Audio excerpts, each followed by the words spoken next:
Qui vous connecte? Chers abonnés et fidèles de Qui vous connecte, bonjour et bienvenue sur votre chaîne d'information internationale. Nous sommes ravis de vous retrouver pour une édition spéciale consacrée à la crise militaire majeure qui secoue actuellement le Moyen-Orient. Depuis près de 3 semaines, le conflit entre l'Iran et Israël, avec l'implication indirecte des États-Unis, a pris une ampleur exceptionnelle. Les tensions régionales et mondiales n'ont jamais été aussi intenses depuis le début de cette guerre, et chaque nouvelle annonce semble augmenter le risque d'une escalade majeure. Aujourd'hui, nous allons analyser en profondeur les récentes déclarations du Premier ministre israélien Benjamin Netanyahou, sa stratégie militaire face à l'Iran, les objectifs qu'Israël s'est fixés, ainsi que les conséquences de ces affrontements sur l'économie mondiale et la stabilité régionale. Nous vous invitons à suivre attentivement cette analyse pour comprendre tous les enjeux de cette crise. Le Premier ministre israélien Benjamin Netanyahou a récemment pris la parole pour rassurer la population israélienne et la communauté internationale. Dans ses déclarations, il a affirmé « Je suis vivant et nous allons écraser l'Iran entièrement », démontrant ainsi la détermination d'Israël à neutraliser les capacités militaires et nucléaires iraniennes. Ces propos visaient non seulement à rassurer, mais aussi à marquer une posture ferme face à l'Iran et à ses alliés régionaux. Netanyahou a également précisé que ce conflit ne se limite plus à des questions de sécurité immédiate, mais qu'il s'inscrit dans un cadre stratégique à long terme, visant à réorganiser les équilibres de pouvoir dans la région. Selon lui, Israël n'entend pas se contenter de représailles ponctuelles, mais souhaite affaiblir durablement la puissance militaire de l'Iran pour prévenir toute menace future. Selon ses déclarations, Israël aurait déjà porté un coup sérieux aux capacités militaires iraniennes, en ciblant des infrastructures essentielles telles que les dépôts de missiles, les systèmes de drones et certaines installations industrielles stratégiques. Cette offensive, baptisée Opération Rising Lion, vise à neutraliser ce que l'État hébreu considère comme une menace existentielle directe. Netanyahou a présenté 3 objectifs principaux pour cette campagne militaire.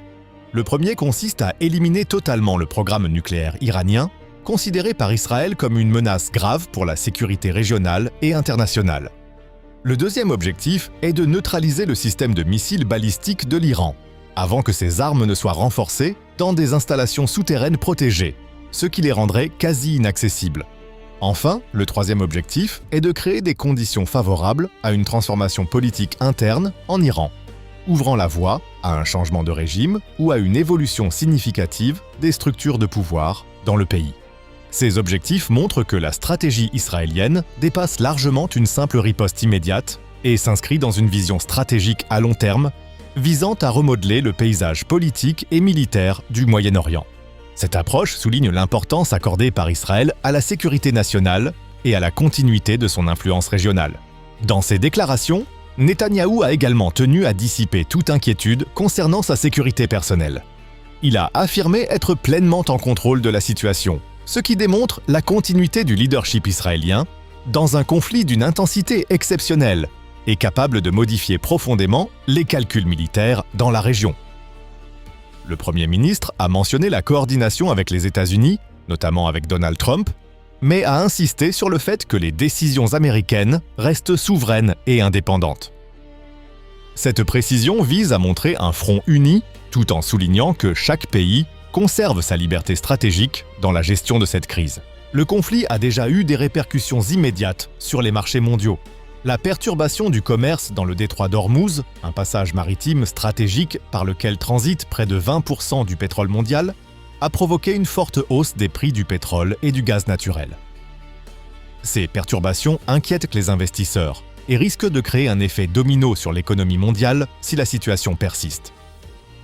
Israël affirme qu'en moins de 20 jours, la capacité de l'Iran à enrichir de l'uranium et à produire des missiles a été fortement réduite, ce qui constitue un accomplissement militaire significatif en un temps très court. Les opérations menées contre les infrastructures iraniennes indiquent une planification stratégique précise et une volonté de frapper les points vitaux de la défense iranienne.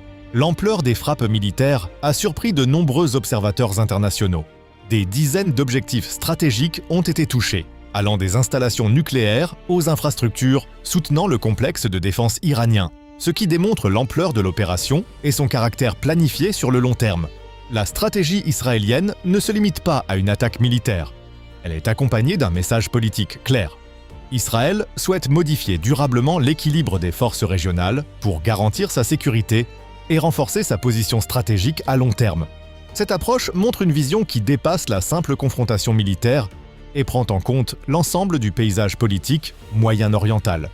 Les analystes estiment que cette campagne pourrait redéfinir les équilibres militaires et politiques dans la région, rendant le Moyen-Orient beaucoup plus instable à court et moyen terme. Le risque d'escalade vers un conflit plus large, impliquant d'autres puissances régionales ou internationales, reste très réel. La guerre a aussi des conséquences humanitaires. Même si les frappes sont ciblées sur les infrastructures militaires, les populations civiles peuvent être affectées indirectement, provoquant des déplacements, des tensions sociales et un climat d'incertitude dans les pays voisins. Netanyahou a insisté sur le fait que la sécurité nationale prime sur la diplomatie et que la continuité de l'État israélien reste la priorité, malgré la tension et la pression internationale. Son allocution a pour but de rassurer ses alliés et de montrer que la direction israélienne reste cohérente et forte face à un adversaire puissant. La communauté internationale suit la crise de près. Les inquiétudes concernent autant la sécurité énergétique mondiale que la stabilité régionale. Les perturbations dans le détroit d'Ormuz et la hausse des prix du pétrole ont des répercussions directes sur les économies des pays importateurs et risquent d'aggraver les tensions économiques mondiales. Les décisions israéliennes et les réponses iraniennes auront un impact déterminant sur l'évolution du conflit. Les prochaines semaines seront cruciales pour déterminer si une escalade majeure pourra être évitée ou si le conflit risque de s'étendre davantage. Enfin, Netanyahou a rappelé qu'Israël reste engagé à protéger son territoire et sa population contre toute menace, tout en coordonnant ses actions avec ses alliés. L'objectif reste de neutraliser les capacités militaires iraniennes et de garantir la sécurité à long terme de son pays, dans un contexte de forte pression internationale. Cette guerre démontre l'importance stratégique du Moyen-Orient pour la sécurité énergétique mondiale et la stabilité politique régionale. Les décisions prises aujourd'hui pourraient avoir des répercussions pendant des années sur la sécurité et l'économie mondiale. Voilà, chers abonnés de Qui vous connecte, l'analyse complète des déclarations de Benjamin Netanyahou et de la stratégie militaire israélienne face à l'Iran. La situation reste extrêmement tendue et pourrait avoir des conséquences majeures sur la sécurité régionale et sur les marchés mondiaux de l'énergie. Merci d'avoir suivi cette édition spéciale. Pour ne rien manquer de nos analyses détaillées, likez cette vidéo pour soutenir notre travail et aider nos informations à atteindre plus de personnes. Abonnez-vous à Qui vous connecte et activez la cloche de notification. Partagez cette vidéo pour que nos analyses parviennent au plus grand nombre possible. Restez connectés avec Qui vous connecte, votre source d'informations fiables et détaillées sur le Moyen-Orient et le monde entier.